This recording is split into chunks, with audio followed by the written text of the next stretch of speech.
Il est tout juste 10 heures. Bonjour à tous. Eh bien, écoutez, bienvenue dans ce webinaire du Salon SME, Salon SME Online. On va parler aujourd'hui de comment optimiser votre prospection en ligne et gagner alors rapidement des nouveaux clients. Vous allez voir, il y a des techniques qui vont vous permettre de le faire ça rapidement et d'autres qui vont demander un peu plus de temps. Vous allez voir comment ça va fonctionner. Alors tout d'abord, je me présente, je m'appelle Philippe Gasto. J'ai monté une société qui s'appelle e-stratégique, E-stratégique. Mon boulot, c'est d'accompagner les clients en fait, générer du business sur Internet, tout simplement pour gagner en visibilité et générer des leads. Voilà comment on va parler de tout ça aujourd'hui, tous ensemble, là, autour d'une demi-heure, sur finalement l'inbound marketing. Vous allez voir ce que c'est. C'est une technique, une méthodologie qui va vous permettre en fait d'optimiser votre prospection en ligne et de gagner rapidement de nouveaux clients. Alors, tout d'abord, un constat. Aujourd'hui, nous sommes tous consommateurs, manifestement, et on est perpétuellement sollicités par la publicité. Et du coup, qu'est-ce qui se passe? On refuse les publicités qui sont intempestives. Quelques éléments pour bien comprendre, remettre le contexte pour savoir de quoi il s'agit. On serait à peu près concerné par 10 000 messages publicitaires par jour, que ce soit sur les canaux on et offline. Alors imaginez bien, ce matin, avant d'assister à ce webinaire, et je vous remercie d'ailleurs d'être si nombreux à m'écouter, eh bien écoutez, justement, avant de suivre ce webinaire, vous avez vu de la publicité partout. Alors la publicité, c'est où? C'est dans le métro lorsque vous êtes venu sur votre lieu de travail, c'est à la télévision, c'est sur les podcasts, c'est à la radio, c'est tout simplement des affiches dans la rue, et puis pourquoi pas les vêtements que je porte. Alors évidemment, moi je ne mets pas de marque en avant, mais je pourrais avoir des marques là. Vous voyez, j'ai une bouteille d'Evian à côté de moi, voilà, un téléphone portable avec lequel il y a un logo que vous pourrez tout simplement reconnaître. La publicité, elle est partout, omniprésente. Donc, du coup, on ne sait plus comment faire. Donc, vous qui êtes freelance, vous qui êtes entrepreneur, comment faire pour sortir du lot? C'est très difficile parce que dans ces 10 000 messages publicitaires par jour, ce que vous voyez à l'écran, là, c'est ce que j'ai dans ma boîte aux lettres. Là, on voit tous ces prospectus. Eh bien, c'est très difficile de sortir du lot. Et puis, en fait, par email. Alors aujourd'hui, vous savez malheureusement que OVH a rencontré un gros problème informatique qui a mis beaucoup d'entreprises françaises dans l'embarras puisque ils ont vécu malheureusement un incendie. Alors je rassure tout le monde, tout va bien en tout cas pour les salariés de l'entreprise OVH, mais pour les clients que nous sommes, on n'a plus d'email depuis hier. Donc c'est assez gênant. Et pourtant, parmi les emails, il y aurait 90% de spam. Mais sachez qu'ils sont filtrés par les messageries automatiques, que ce soit Microsoft Outlook, bien sûr, Gmail ou bien d'autres.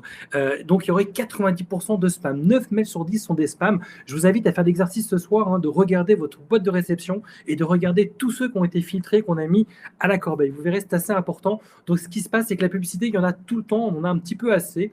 Et puis, on est tout le temps sollicité aussi par du démarchage téléphonique et considérer que c'est 90%, que c'est inefficace. Et oui, 9 messages sur 10 en fait qui nous sont adressés par téléphone ne fonctionneraient pas. Alors on est devenu méfiant, on n'aime plus ces publicités qu'on nous impose. Alors pourquoi en fait? Qu'est-ce qui se passe? Eh bien nous en tant que consommateurs maintenant, on a pris conscience que certaines publicités ne fonctionnent plus. Alors regardez un petit peu à gauche là, de l'écran, si par exemple une grande enseigne de marque de vêtements sportifs m'adressait ce message qui s'appelle Play by Decathlon, Full Body Workout Program for Women, et moi je suis un homme, et imaginez que je reçoive une email qui va simplement me dire voici un nouveau email de programme réparateur pour femmes. Autant qu'un homme, manifestement, je ne suis pas concerné par cette publicité. Et en plus, moi, je ne fais pas du workout programme. En fait, moi, je fais du running. Alors, du coup, qu'est-ce qui se passe? Cette publicité, elle a dépensé de l'énergie, de l'argent, elle a été mal ciblée.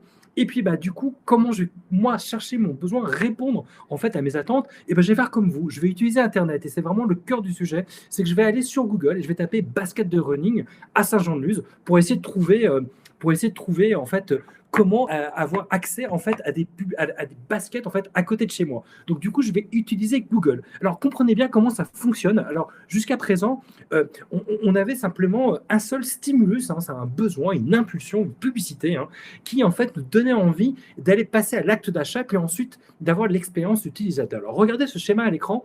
Le stimulus, c'était une impulsion, une publicité. En fait, on avait un besoin de quelque chose. On avait besoin d'une basket de running, justement. Et puis, qu'est-ce qu'on allait faire? On allait acheter le produit. Donc, c'était le first moment of truth qu'on voit à l'écran, là, ce fameux caddie d'achat, en fait. Donc, c'était le first moment of truth, cet acte d'achat. Puis ensuite, on avait le second moment of truth, qui était en fait l'expérience utilisateur, qui était le retour à la maison, le moment où on allait utiliser le produit. Alors, dans le cadre d'une basket de running, bien évidemment, c'était le moment où on allait l'utiliser. Et si on était satisfait, ça s'arrêtait là. Voilà, il y avait un seul stimulus avant de passer à l'acte d'achat. Et puis en 2010, Google a introduit le ZMOT, le Zero Moment of Truth, qui est en fait le moment où les consommateurs que nous sommes, on va se renseigner sur Internet. C'est ça qui est important, c'est-à-dire qu'on va renseigner sur Internet, mais on va aussi demander les avis clients, on va demander en fait si la basket en question de running répond vraiment à nos attentes. Donc ce Zero Moment of Truth est devenu ce passage entre le stimulus, ce besoin, cette impulsion, et le First Moment of Truth avant d'acheter. Et ce qui est intéressant aussi de voir, c'est qu'à l'expérience utilisateur, là, représentée par la maison, que vous voyez à l'écran, eh bien, à ce moment-là, le consommateur redevient à son tour lui-même recommandant lui-même les produits et il intègre en fait toutes ces informations-là dans le Zero Moment of Truth. En fait, les consommateurs se renseignent avant d'acheter et ensuite, c'est eux qui recommandent les produits. Vous voyez bien, ils nourrissent eux-mêmes ces ZMOD. Alors, du coup, le sujet que vous avez bien compris de cette conférence, c'est comment on va pouvoir attirer, prospecter sur Internet en utilisant une démarche dont je vais vous parler qui s'appelle l'inbound marketing. Alors, pour bien comprendre, en fait, les entreprises qui fonctionnent autour de l'inbound marketing, en fait, elles ont pris conscience que les consommateurs ont repris eux-mêmes le pouvoir. En fait, c'est le moment où c'est le consommateur qui, lui, va se renseigner et qui n'attend plus qu'on lui propose une information, une publicité. Donc, du coup, les marques doivent replacer le client au centre de leurs préoccupations et regarder comment fonctionne cette démarche d'inbound marketing. Il y a 4 étapes, vous les voyez à l'écran. Alors, tout d'abord, on va voir comment on va attirer des leads. Alors, je vais vous montrer pour chacune de ces étapes une slide, une diapo derrière, avec chaque fois quels sont les outils qu'on peut actionner, les leviers qu'on peut actionner. Donc, d'abord, c'est comment on attire des leads. Ensuite, comment on va convertir ces leads en prospects. Après, il va falloir transformer ces prospects en clients, puis ensuite, on va devoir les fidéliser. Alors, vous voyez, dit comme ça, c'est assez simple finalement, et vous allez voir que vous, en tant que freelance, et moi-même d'ailleurs, en tant qu'indépendant aussi, c'est une démarche qui est assez simple à mettre en œuvre, et qui finalement est assez aussi évidente et pas très chère. Vous allez voir pourquoi, parce qu'il y a beaucoup de leviers que vous pouvez faire sans avoir à investir dans de la publicité payante, encore que la publicité payante est également un levier, vous allez voir tout de suite, pour attirer des leads. Alors, regardez, si on rentre véritablement dans le détail, comment on attire des leads? Alors, en fait, on va proposer des contenus inspirationnels. Alors là, pour le coup, il faut être visible, d'accord? Il faut donner envie, il faut faire émerger un besoin, comme je l'écris sur les diapos à l'écran. Là, l'idée, c'est vraiment, en fait, d'avoir des contenus qui vont, en fait, faire réfléchir en fait le consommateur. Là, il est hors de question en fait de leur proposer des contenus promotionnels ou des contenus commerciaux. À ce stade-là, le consommateur qui cherche une basket de running, il n'est pas encore prêt à aller l'acheter. Et tout ce qu'il veut, c'est savoir si cette basket de running va répondre à ses besoins, si cette basket de running, elle est efficace, elle est souple, elle est solide. En fait, voilà, c'est vraiment ce dont il a besoin. Alors, il existe plusieurs leviers. Je vous ai dit, il y a des leviers payants et gratuits. Alors, le payant, donc ça sera le SEA, vous savez, le Search Engine Advertising. En fait, ce sont les annonces payantes sur Google. Et puis le display, la publicité sur Internet. Alors ça, c'est du payant. Et puis vous avez du gratuit, ou du moins de l'organique, on va dire ça comme ça, au travers du SEO, le Search Engine Optimization, à savoir le référencement naturel. C'est le fait d'intégrer des mots-clés à vos articles de blog, par exemple. Si vous devez vendre une nouvelle basket de running, à vous d'écrire un article qui donne envie. Par exemple, moi, donc, je fais du running, et du coup, je vais aller sur Internet, je vais taper, par exemple, quelles sont les meilleures baskets de running pour une sortie en plein air au mois de juillet quand il fait chaud. Et du coup, vous avez un article de blog qui va permettre en fait de rentrer dans le détail, de définir en fait pourquoi tel matériau est plus sensible à cette saison-là de l'année plutôt qu'une autre. Vous voyez, donc en fait, en cherchant de l'information, le contenu remonte et puis du coup, moi, si je suis intéressé, après, j'irai acheter la basket. Mais à ce stade-là, pour attirer des leads, là, il faut vraiment bien prendre conscience que c'est des contenus inspirationnels. Il n'est pas question véritablement de vendre des produits. Vous voyez, là, par exemple, j'ai proposé également dans la liste que vous voyez à l'écran, à ce stade-là, pour attirer des leads, je propose également les webinars. C'est ce que nous sommes en train de faire en ce moment. Là, je ne vous vois rien, je suis juste en train de vous donner des informations. Et puis après, bon, si toutefois vous trouviez ça intéressant, ce que je raconte, plus tard, peut-être, on pourrait prendre rendez-vous, mais pour le moment, là, on est sur le fait d'attirer des leads et on propose du contenu inspirationnel. Alors, vous voyez, il y a une liste, évidemment, de leviers que vous pouvez actionner. Donc, je vois aussi à l'écran les médias sociaux, bien évidemment. Tous vos profils sur LinkedIn, sur Facebook, sur Twitter vous permettent également de remonter dans les moteurs de recherche. Et puis, je vous ai également fait part du netlinking et de l'affiliation. Netlinking, ce sont tous les liens sortants ou qui vont plutôt rentrer vers votre site web. Ça, ce sont des partenariats que vous pouvez mener avec des annuaires en ligne. Et puis, l'affiliation, c'est le fait de proposer une publicité donc affiliée avec un site web. Et d'ailleurs, si en fait l'internaute va cliquer sur une publicité sur le site de l'affilié, eh bien, il touche une commission. Voilà ce que c'est que l'affiliation. Encore pour attirer des leads, vous avez bien évidemment les vidéos, les podcasts, le picture marketing avec les infographies. Alors, vous voyez, la première étape, on attire des leads avec du contenu qui donne envie, des contenus inspirationnels. Ensuite, il va falloir convertir vos leads en prospects. Et là, pour le coup, on va proposer du contenu de réassurance. Si on regarde ce fil rouge sur cette basket de running, là, cette fois-ci, on va avoir besoin d'un peu plus d'informations. On va devoir capter l'attention des internautes et proposer des solutions. J'ai besoin d'une basket de running pour pouvoir courir à une période de l'année où il fait chaud. Donc, je voudrais en fait une basket qui va me permettre en fait de bien comprendre pourquoi ce modèle-là va être mieux qu'un autre. Et du coup, je vais me renseigner au travers d'articles de fond. Alors, pourquoi pas des articles extrêmement techniques ou sur lesquels on va rentrer de même dans la confection du tissu qui a été utilisé pour la basket, même pourquoi pas le caoutchouc de la semaine, j'en sais rien. En tout cas, les articles de fond vont apporter des solutions à ma problématique. Donc là, on est vraiment sur des contenus de réassurance. Vous voyez, on est en train tout doucement la maturité du consommateur est en train de changer. On était sur des contenus aspirationnels pour les attirer. Maintenant, on va les convertir tout doucement. Et là, pour le coup, il faut vraiment du contenu un peu plus musclé. Donc, vous, en tant que freelance, pour votre offre de proposition de valeur, d'offres de services ou de produits, là, quand vous êtes dans votre parcours client sur l'inbound marketing en 4 étapes, attirer, convertir, on est à ce moment-là, il va falloir cette fois-ci essayer de rentrer un peu plus avec des détails.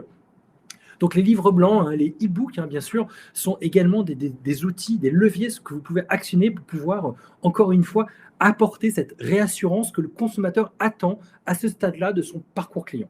Les infographies également avec des chiffres clés, ça permettra d'apporter encore de la réassurance, d'appuyer vos contenus, bien sûr. Des landing pages, une page dédiée, pourquoi pas, toujours pareil, sur cette fameuse basket de running, une landing page dédiée. Mener des interviews pour comprendre ce qu'il y a derrière également, des études de cas, des démos produits. Vous voyez, là, on est en train vraiment d'apporter du contenu pour capter l'attention et proposer des vraies solutions. Alors, on les a attirés, ces leads. Ces leads, on les a convertis en prospects. Et maintenant, on va voir comment on va en fait les transformer, vos prospects en clients. Donc, cette fois-ci, ce sont des contenus commerciaux. Donc là, pour le coup, il va falloir faciliter l'acte d'achat. Et je vais vous montrer comment on peut optimiser l'expérience client. Alors, comprenez bien qu'avant même d'arriver sur le site web pour acheter cette fameuse basket de running, vous pourriez utiliser des emails marketing promotionnels pour mettre en avant les caractéristiques produits adressés à une cible, bien évidemment, de runners. Cette fois-ci, ce n'est pas le programme Workout for Women qu'on a vu tout à l'heure, si vous voulez m'adresser à moi à la basket de running, mais cette fois-ci, c'est un email marketing promotionnel où on va mettre en avant la basket plutôt qu'une autre, d'accord ? Vous avez aussi du retargeting, c'est le fait de pouvoir regarder cette basket sur un site de vente en ligne comme Zalando, par exemple, ou sur Spartoo, puis ensuite de continuer son surf, d'aller sur le site du Monde pour lire des informations et d'avoir une publicité qui apparaît avec la fameuse basket de running que vous avez vue juste à présent. Ça, c'est du retargeting. Le trigger marketing, alors c'est extrêmement intéressant aussi, c'est sur un site web. Sachez que les gens constituent des paniers d'achat dans lesquels en fait ils mettent donc les produits qu'ils ont choisis, sélectionnés. Et puis parfois, même souvent dans 70% des cas, et c'est là que c'est intéressant, 7 internautes sur 10 ne vont pas au bout de la finalisation de leur panier d'achat. Donc du coup, des actions de trigger marketing, ils viennent rechercher en fait le client le prospect plutôt, qui a mis les produits dans son panier d'achat qui ne les a pas encore commandés. C'est ça du trigger marketing. Et puis après, vous avez le lead nurturing. Alors lead nurturing, c'est quoi ? C'est le fait de pouvoir en fait continuer à mettre sous couveuse, enfin du moins de nourrir plutôt un prospect tout au long de son processus de maturité d'achat. Voilà. Alors, ce que je voulais dire tout à l'heure, c'est que pour se différencier de la concurrence, pour faciliter l'acte d'achat, il faut qu'au moment de payer sur les sites web, il faut avoir un formulaire d'achat assez simple, pas trop complexe, qu'il ne faille pas spécialement renseigner trop de comptes et d'informations pour créer un profil et qu'il y ait suffisamment de moyens de paiement différents. Parce que, par exemple, le fait de perdre, si vous voulez, ces internautes, ces prospects qui n'ont pas validé leur panier d'achat, l'une des raisons principales, c'est justement les moyens de paiement. Si vous ne pouvez payer que par carte bleue et pas par PayPal, par exemple, eh bien, du coup, vos internautes, vos prospects vont devoir, du coup, quitter, en fait, cette page d'achat. Le fait aussi de renseigner un compte client, un profil trop important, ils vont partir aussi. Donc là, pour transformer vos prospects en clients, il faut avoir des contenus commerciaux et les faciliter vraiment cet acte d'achat. Alors après, vous avez d'autres leviers que j'ai mis à l'écran, la prise en main, la documentation, le chat online et puis le self-care. Le self-care, c'est quoi? Aujourd'hui, c'est un petit peu à cheval entre les contenus commerciaux et puis la fidélisation client, parce que le self-care, on part du principe que le client va pouvoir tout de suite se débrouiller tout seul, aller sur Internet, trouver les réponses à ses questions. Ça peut être quoi? Une documentation en ligne, par exemple. Ça peut être comment nouer les lacets de sa basket. Alors, évidemment, je ne vous conseille pas de faire ça, mais ça peut être beaucoup plus intéressant, comme par exemple retrouver une documentation sur un lave-vaisselle, évidemment sur le site de Darty, où vous pourriez télécharger justement le mode d'emploi. Voilà, c'est ce genre de choses. Le self-care, c'est le fait que le client final puisse lui-même trouver les réponses à ses questions. Allez, une dernière diapo, puis après, il va y avoir des temps de questions-réponses avec vous. Donc, affûtez vos questions tout de suite. Elles vont apparaître après dans le fil public que Mathieu du Salon SME va me transmettre dans un instant. Donc, une dernière diapo. Là, on en est en fait au moment où il va falloir fidéliser ses clients. Donc, on a vu que pour les attirer, c'est du contenu inspirationnel. Ensuite, on les a convertis avec des contenus de réassurance pour leur donner vraiment envie de passer à l'acte d'achat. Après, on les a transformés en tant que clients, là, cette fois-ci avec des contenus commerciaux, avec des offres promotionnelles, par exemple, bien sûr, des facilités de paiement. Et maintenant que vous avez vos clients, il va falloir les fidéliser avec du contenu relationnel. Alors cette fois, il faut se différencier de la concurrence, ça c'est extrêmement important pour pouvoir entretenir une relation, parce que sinon votre client peut partir après à la concurrence. Et du coup, n'hésitez pas à utiliser des sondages de satisfaction une fois que votre client a fait son achat auprès de vous, que ce soit une offre de produit ou de service. Adressez-lui un sondage de satisfaction pour bien comprendre ce qu'il a aimé, ce qu'il n'a pas aimé. Ça vous permettra d'optimiser évidemment vos offres de produits et de services.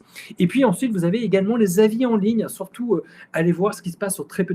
Bien sûr, j'imagine que vous savez ce que c'est, TripAdvisor. La fourchette, bien sûr, pour les restaurants. Allez regarder les avis en ligne, mais sur Google My Business également. Et vous, en tant que professionnel, vous, en tant que freelance, si vous avez une enseigne, une marque ou même tout simplement votre personal branding, répondez aux avis en ligne, c'est extrêmement important. Et ne répondez pas qu'aux avis positifs, répondez aux avis négatifs. Répondez à chaque fois. C'est-à-dire que lorsqu'un internaute, lorsqu'un consommateur prend le temps de donner son avis, vous l'avez peut-être déjà fait à la suite d'une soirée dans un restaurant, et bien vous avez donné votre avis positif ou négatif. Ça vous a pris du temps, de l'énergie pour le faire, et vous attendez quand même la moindre des choses que le propriétaire vous réponde. Donc vous, en tant que freelance, faites-le également, répondez aux avis en ligne. Après, vous avez des idées de customer et d'employee advocacy. Alors, c'est quoi? Customer, c'est client, employee, c'est collaborateur. C'est faire en sorte que vos clients ou d'ailleurs vos collaborateurs soient vos ambassadeurs. Utilisez en fait votre entreprise pour pouvoir promouvoir votre marque. Utilisez vos clients au travers de programmes VIP, bien évidemment, pour faire rayonner votre marque sur Internet et auprès d'autres potentiels prospects et clients. Les newsletters sont également un très bon moyen de fidéliser vos clients. Et puis, utilisez les offres promotionnelles, d'upsell, cross-sell, resell. Il y a quoi derrière? Vous achetez par exemple un téléphone portable. Le upsell, c'est de vous proposer un stockage plus important. Le cross-sell, c'est de vous faire acheter une coque de protection. Et le resell, c'est de vous faire de vous réabonner sur un abonnement téléphonique. Voilà ce qu'il y a derrière ces terminologies, encore une fois, anglaises, comme c'est souvent le cas en marketing. Allez, il nous reste encore presque 10 minutes pour les questions-réponses. Je voudrais vous les laisser parce que c'est sûrement le moment où vous allez avoir beaucoup de questions. Je vais voir quelques-unes qui arrivent. Je vais juste clore en tout cas cette présentation pour vous donner en fait finalement une définition de ce que pourrait être l'inbound marketing. C'est donc capter l'attention, c'est ce qu'on disait tout à l'heure, de vos prospects et clients en adressant le bon contenu à la bonne personne au bon moment sur le bon canal. C'est-à-dire qu'en fait, à chacune des étapes de l'inbound marketing, je vous les rappelle, c'est attirer, convertir, transformer puis fidéliser, proposer des contenus en adéquation avec le stade de maturité de votre prospect vers le client.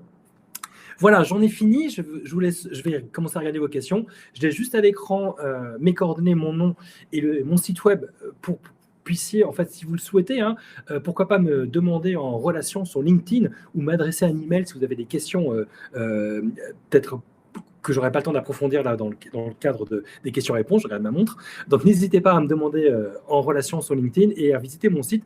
Il y a également d'ailleurs des newsletters où je donne ce type de... pardon, excusez-moi, de conseils. Allez, je regarde vos questions. Je suis en train de m'étouffer. Alors, merci pour votre présentation. Merci. C'est Anne-Sophie. Conseillerez-vous aux entreprises de conseil qui ne vendent pas de produits matériels? Donc, pour du service, du B2B, si je comprends bien, c'est exactement ce que je fais également. Eh bien, le SEO, le référencement naturel, au travers des articles de blog, c'est une très, très bonne démarche pour pouvoir remonter dans les moteurs de recherche. Par exemple, donc moi, je fais du B2B, je pense comme vous, Anne-Sophie. J'ai écrit un article sur les astuces pour utiliser le réseau LinkedIn. Eh bien, quand vous tapez, là, vous pouvez le faire en parallèle de cette présentation, quand vous tapez sur Google Astuces LinkedIn 2021, ce qui remonte en featured snippet, ça veut dire au-dessus même des résultats du moteur de recherche, c'est un article que j'ai rédigé sur mon blog. Donc, vous voyez bien, lorsque un internaute a une question, a un besoin, qui va taper sur Internet Astuces LinkedIn 2021, eh bien, il va tomber sur mon site web. Donc, vous voyez, là, je lui propose du contenu inspirationnel. Je ne vends rien pour le moment. Et comme je remonte dans le moteur de recherche, après, il peut aller sur mon site web et commencer à regarder ce que je fais. Alors voilà, c'est un bon moyen pour attirer en fait des clients à soi. C'est vraiment les blogs. Voilà, Anne-Sophie, j'espère que je réponds à votre question. Ensuite, j'ai une autre question d'Élodie. Dans le cadre d'une offre digitale d'accompagnement aux entrepreneurs souhaitant vendre leurs produits, quels sont les outils que vous conseillez pour attirer des leads et les transformer en prospects? Alors là, cette fois-ci, on est un petit peu dans la même chose, si vous voulez. Donc, je vous ai parlé du blog. Évidemment, le référencement naturel, c'est extrêmement important. Ensuite, pour l'offre digitale, je ne sais pas ce que vous en pensez, Elodie, mais on pourrait, en complément, évidemment, du SEO, des blogs, apporter également des propositions au travers d'un webinar. Vous voyez, là, par exemple, le webinaire, je ne vous ai pas fait de démonstration parce que moi, pour le coup, je n'ai pas d'offre digitale, de solution digitale à proposer. Mais je pense que le webinaire, c'est un super moyen parce que le webinaire, vous pouvez en fait adresser des prospects. Une fois que vous avez passé votre webinaire, vous avez fini votre webinaire, vous pouvez vous adresser, là, Elodie, si vous pouvez vous adresser aux participants, leur envoyer le lien vers le replay. Et puis ensuite, une fois que vous avez envoyé le lien vers le replay, s'ils le regardent, vous pouvez continuer ensuite à mener une conversation pour ensuite les transformer en prospects.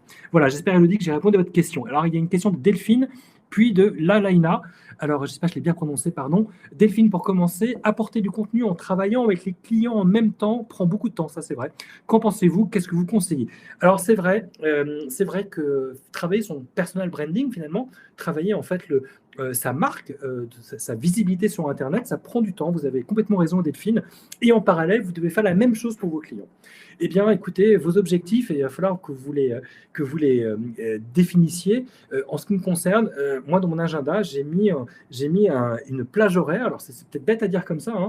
C'est tous les jeudis matins, ça tombe bien, on est jeudi, où je dois en fait travailler mon personal branding. Ça veut dire que je dois écrire un article de blog, que je dois travailler à ma newsletter, et que ça, c'est prioritaire dans mon agenda. C'est-à-dire qu'en fait, si on me demande un rendez-vous le jeudi matin, c'est comme si j'ai une réunion. C'est-à-dire que je décide en fait de travailler ça en priorité. Alors, évidemment, comme tout le monde, bien sûr, je peux bouger les cases dans mon agenda pour pouvoir me libérer s'il y a une urgence.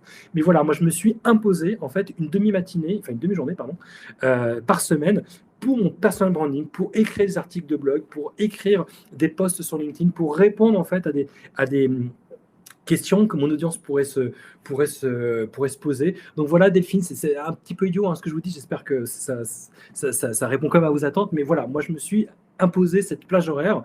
Et évidemment, je le fais tout le temps, mais je me suis imposé un moment dans mon agenda où c'est uniquement pour moi, mon personal branding. Voilà. Et ça prend beaucoup de temps. Oui, beaucoup, beaucoup de temps. Une autre question, donc Lalaina. Alors, bonjour, pourriez-vous, s'il vous plaît, indiquer une fréquence raisonnable pour renouveler les contenus blog? Je vais y répondre.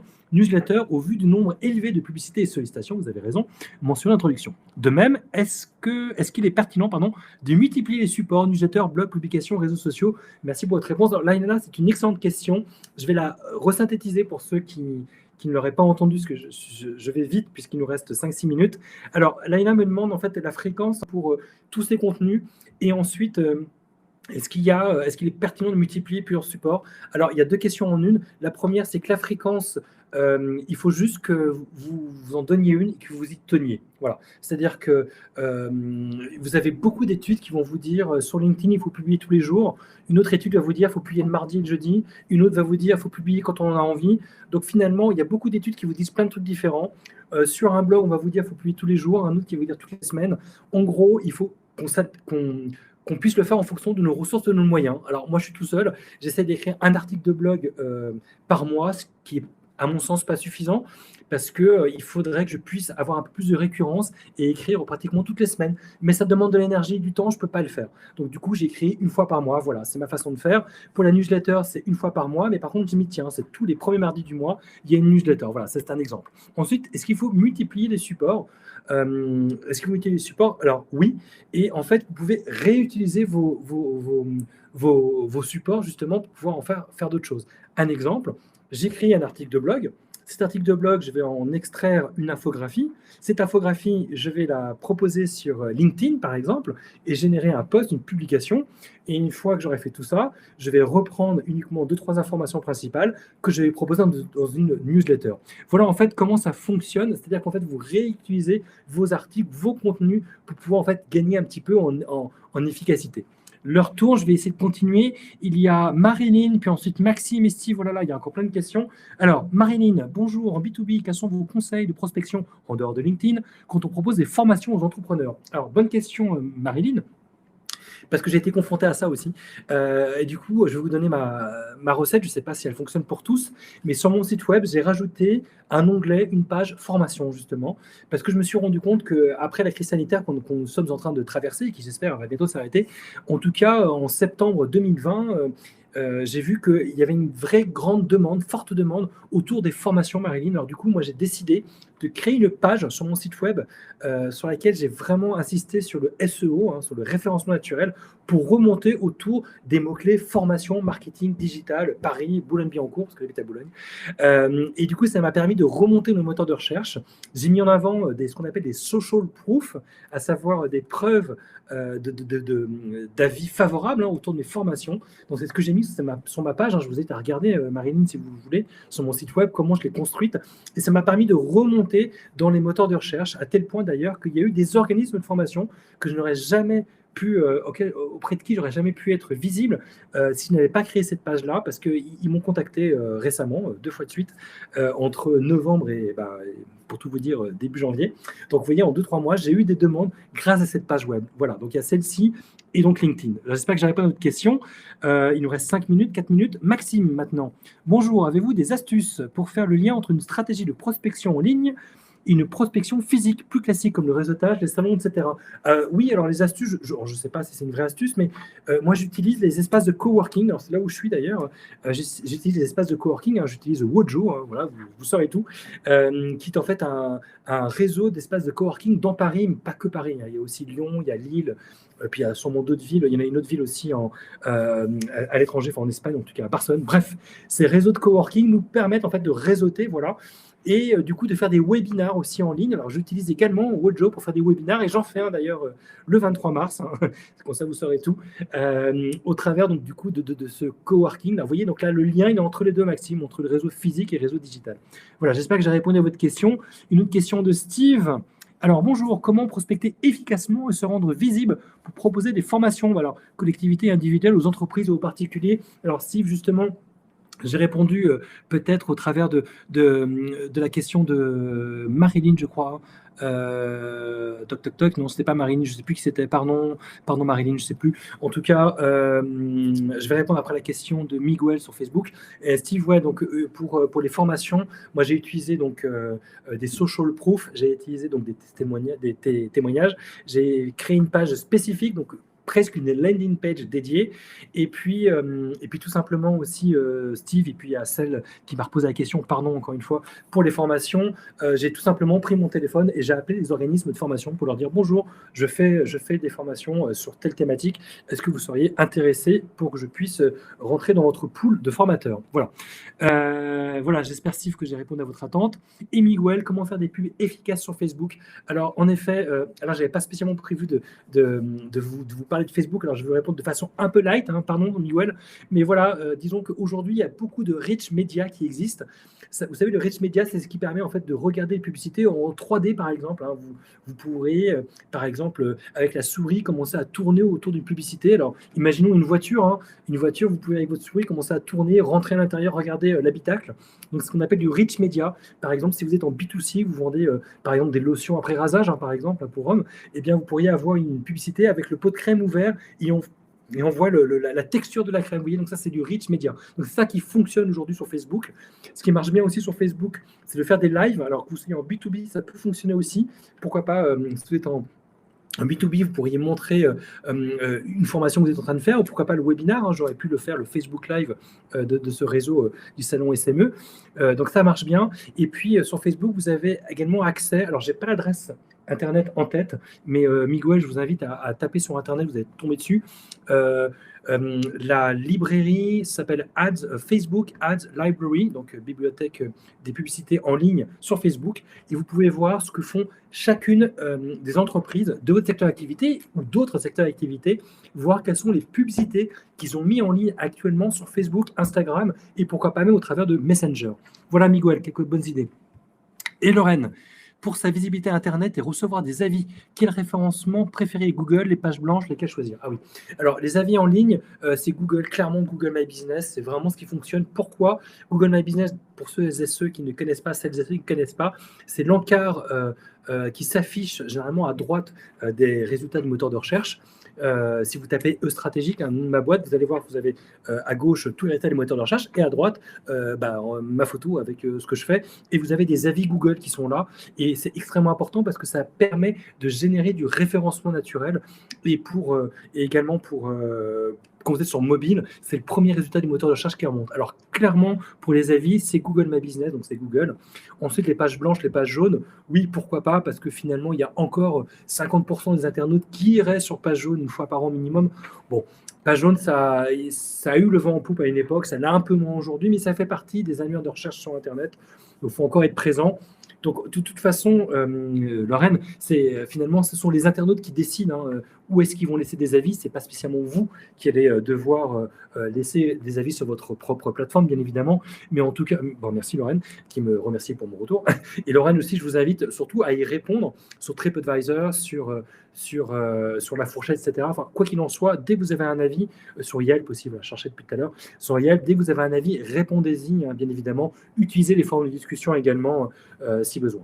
Écoutez, les 10h30, moi j'ai encore un peu de temps. Marilyn, un grand merci pour votre réponse enrichissante et retour, partage d'expérience très utile. Merci Marilyn, merci Steve aussi qui me remercie. Il est là demi, normalement on a fini. Céline qui me dit Google est-il un moteur incontournable? Oui. Oui Céline. 99,9% des internautes vont sur Google, en tout cas en Europe et en France. Il y en a plein qui me disent merci, je les remercie tous, Jackie, Christine, etc. Merci Paula, etc. Céline, donc oui, Google est un moteur incontournable, il faut être présent sur Google. Il existe Bing, il existe d'autres moteurs en Asie, etc. Mais oui, Google, c'est indispensable. Voilà, c'est comme ça. On aime, on n'aime pas, on aime, on n'aime pas les GAFA, on aime, on n'aime pas Facebook. Moi, j'ai mon avis également sur tous ces moteurs, sur tous ces réseaux-là. Mais voilà, c'est là où sont les internautes, c'est là où se trouve votre cible en fait.